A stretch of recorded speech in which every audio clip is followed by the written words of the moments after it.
हर हर महादेव, जय भोलेनाथ। नमस्कार, मैं साधना पांडे मार्गदर्शन पे आपका स्वागत करती हूँ। दोस्तों, मैं बात करने वाली हूँ कल जो सावन का सोमवार है, उस सोमवार में उद्यापन कैसे करना है। और दूसरी चीज़ कि कल जो है वो एकादशी का व्रत भी पड़ रहा है और सावन सोमवार है, जो कि बहुतायत मात्रा में लोग रहते हैं। तो ऐसे में बहुत ज़्यादा दुविधा की स्थिति बनी हुई है कि कैसे दो व्रत एक साथ किया जाएगा और क्या दो व्रत एक साथ करने पे दोनों व्रतों का पुण्य फल हमें प्राप्त होगा या नहीं। एकादशी से जुड़ी हुई जानकारियाँ भी आप इस वीडियो में प्राप्त करेंगे। और चलिए दोस्तों, वीडियो को शुरू करते हैं। देखिए, कल यानी कि सावन के अंतिम सोमवार को बहुत विशेष और अद्भुत संयोग बन रहा है। एक तो सावन पड़ रहा है, सावन, सोमवार और दूसरा एकादशी, तीनों संयोग हमें प्राप्त हो रहे हैं। तो ऐसे में इस शुभ घड़ी को ऐसे ही नहीं जाने देना है। दो उपाय ऐसे बताऊंगे जो कि निश्चित रूप से आज तो कर ही लीजिए। आपने पूरे सावन में क्या उपाय किया, क्या नहीं किया, ये मैं नहीं जानती हूँ, लेकिन मैं इतना जानती हूँ, पूरे दिल से विश्वास से कह रही हूँ, इतना जानती हूँ कि यदि ये उपाय कर लिए तो सभी उपायों पे भारी पड़ने वाला है ये उपाय। तो अंतिम मौका है, बिल्कुल भी आप चूकिएगा मत, कर लीजिएगा। अब आपका एक प्रश्न होगा कि दीदी वीडियो आप पहले नहीं डाली हैं। तो देखिए, उसके लिए तो मैं क्षमा प्रार्थी हूँ, क्योंकि हमारे यहाँ जब नाग पंचमी होती है सावन की, तभी से सारी पूजा पाठ जो है शुरू हो जाती है। ऐसे में बहुत ज़्यादा व्यस्तता हो रही है। मैं पूजा पाठ भी अच्छी तरह से कर रही हूँ। और दूसरी चीज़ है दोस्तों कि चैनल को भी मैनेज करना, आप लोगों के कमेंट का भी रिप्लाई नहीं कर पा रही हूँ, वीडियो भी समय से नहीं दे पा रही हूँ। तो जैसे मैं थोड़ा बहुत मैनेज कर रही हूँ, वैसे आप लोग भी मैनेज कर लीजिए। लेकिन हाँ, उपाय कर लीजिएगा। आप बहुत ज़्यादा इस उपाय से प्रसन्नचित होंगे और सभी कामनाओं की पूर्ति होगी। चलिए, अब देखिए, कल एकादशी है तो भोलेनाथ की पूजा आप जो है करेंगे, नारायण की पूजा करेंगे। लेकिन जब भोलेनाथ की पूजा कीजिएगा तो चावल बिल्कुल भी मत समर्पित कीजिएगा। और हाँ, अनाज से बनी हुई कोई भी भोग प्रसाद आज भोलेनाथ को मत समर्पित कीजिएगा। बहुत ज़रूरी बात है जो मैं आपको बता रही हूँ कि अनाज से बनी हुई कोई चीज़ आज मत समर्पित कीजिएगा, क्योंकि हमारे ही आराध्य देव नहीं है भगवान विष्णु, वो भोलेनाथ के भी आराध्य देव हैं। वो मानसिक रूप से उनका ध्यान करते हैं। और शास्त्रों की ऐसी महत्ता है दोस्तों कि भोलेनाथ जो है वो एकादशी व्रत धारण करते हैं। ऐसे में हमें एकादशी का जो है पुण्य फल चाहिए और भोलेनाथ के व्रत का भी पुण्य फल चाहिए। तो हमें उन्हें कुछ भी अन्न नहीं समर्पित करना है, इस चीज़ का ध्यान रखिएगा। कल दोस्तों नहा धो करके बहुत अच्छी तरह से भोलेनाथ की पूजा करें, आराधना करें। पूजा आराधना करने के बाद जो है आपको एक काम करना है कि भोलेनाथ की पूजा आराधना के साथ साथ भगवान नारायण की भी पूजा आराधना करना है। क्योंकि देखिए, एक तो सावन का सोमवार, दूसरी चीज़ है कि सावन सोमवार के साथ साथ एकादशी हमें प्राप्त हो रही है। तो मंदिर में या फिर घर में भगवान विष्णु की प्रतिमा पे, फोटो पे यदि आप भगवान को पूजा कर रहे हैं भगवान की, तो फिर सांकेतिक रूप से उन्हें दूध, दही, घी, शक्कर, शहद से स्नान कराइए। और यदि मूर्ति है तो बहुत अच्छी तरह से स्नान कराइए। स्नान कराने के बाद पीले पुष्प, पीले वस्त्र इत्यादि से नारायण का श्रृंगार करें। भोलेनाथ के मंदिर जरूर जाए आज के दिन, क्योंकि अंतिम सोमवार है। पूजा आराधना कर लें। अब बात करती हूँ दोस्तों कि आपको उद्यापन करना चाहिए या नहीं करना चाहिए। देखिए, ये प्रश्न बहुत दिनों से आ रहे हैं। गलती मेरी ही है कि मैं आपको वीडियो समय से नहीं दे पा रही हूँ। मैं बार बार कर रही हूँ, क्योंकि ये चीज़ आपके साथ नाइंसाफ़ी हो रही है। मैं आपको समय से वीडियो नहीं दे पा रही हूँ। लेकिन मैंने आपको पूरी तरह से अपनी मजबूरी बता दी कि हमारे यहाँ सारी पूजाएँ ही नागपंचमी से शुरू होती हैं। ऐसे में बहुत ज़्यादा दिक्कत हो जाती है, जो कि हो रही है मुझे अभी। देखिए, सावन सोमवार हो या फिर कोई भी व्रत, आप सावन सोमवार व्रत रखते हैं, बिल्कुल ज़रूरी है उद्यापन करना। बस उद्यापन का तरीका बदल जाता है। यदि आप हर साल सावन सोमवार व्रत रखते हैं तो भी आपको सूक्ष्म रूप में उद्यापन करना होता है। ठीक उसी प्रकार जैसे आप तीजा, करवा चौथ या फिर अन्य कोई वार्षिक व्रत रखते हैं, तो वो व्रत रखने के बाद आप सूक्ष्म रूप से ब्राह्मण को दान, दक्षिणा, हवन, होम इत्यादि कराकर उद्यापन एक सूक्ष्म रूप से करते हैं। लेकिन उसकी पूर्णाहुति वो कही जाएगी। तो व्रत की पूर्णाहुति यानी उद्यापन जो छोटी सूक्ष्म रूप में नहीं किया जाता है, उसके बिना व्रत का हमें संपूर्ण फल नहीं प्राप्त होता है। तो यदि आपने भी सावन सोमवार का व्रत रखा है तो उद्यापन कैसे करना है ये जान लीजिए।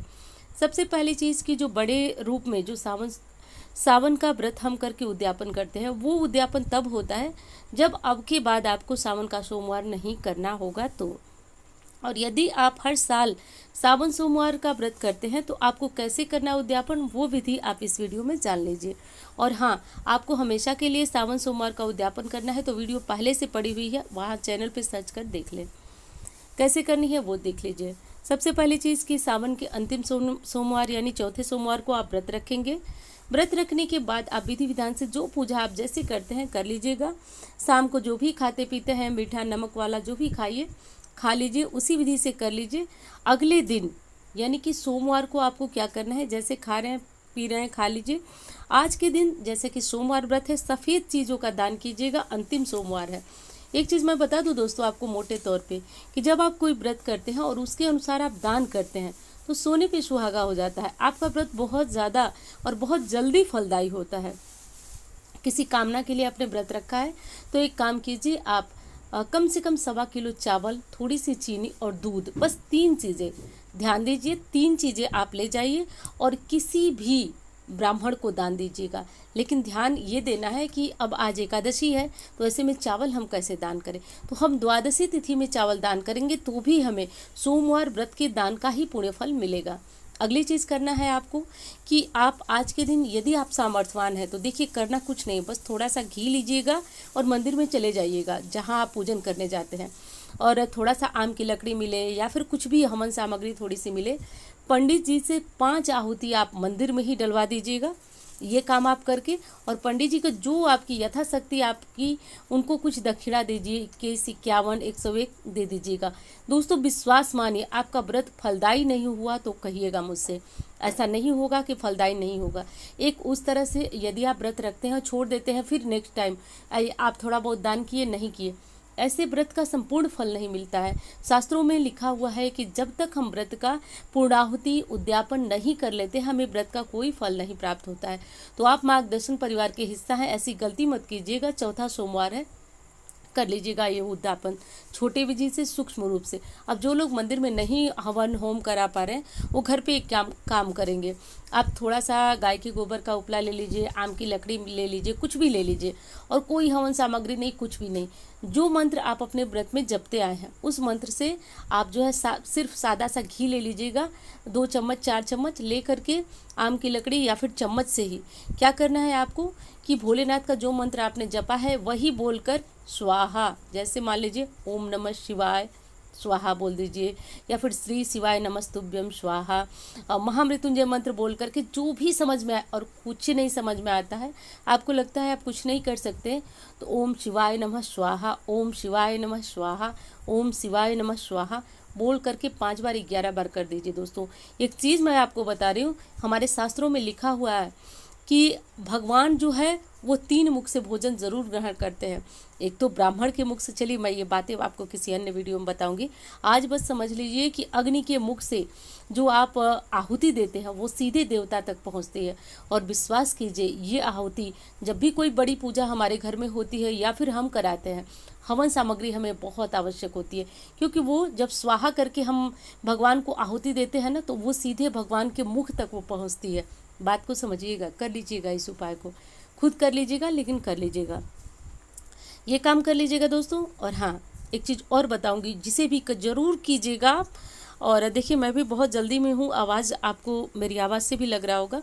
और हाँ दोस्तों इंस्टा पे फेसबुक पे मुझे फॉलो कर लीजिएगा।